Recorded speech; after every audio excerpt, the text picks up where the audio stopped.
കർത്താവെ എന്നെ എടുക്കണമേ, എടുത്ത് ഉപയോഗിക്കണമേ, നിൻ്റെ ഒരു റേഞ്ചിലെടുത്ത് ഉപയോഗിക്കാൻ പറ്റുന്ന രീതിയിൽ എൻ്റെ സാധ്യതകളെ നീ വളർത്തണമേ, അങ്ങനെ നീ എന്നെ ഉപയോഗിക്കണമേ ആണ്.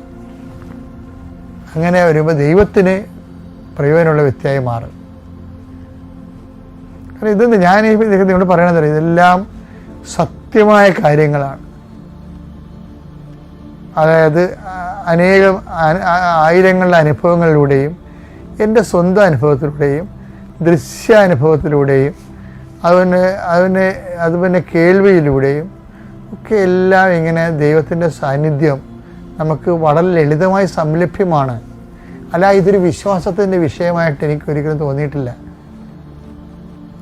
അതൊരു കിൻഡർ ഗാർഡൻ സ്റ്റൈലാണ്, വിശ്വാസം അല്ല. ശരിക്കും പറഞ്ഞാൽ നമ്മൾ കണ്ടും തൊട്ടും കേട്ടും മണത്തും ഒക്കെ ജീവിക്കേണ്ട ദൈവത്തിനെ, അത്രയും ടാഞ്ചിബിളാണ്.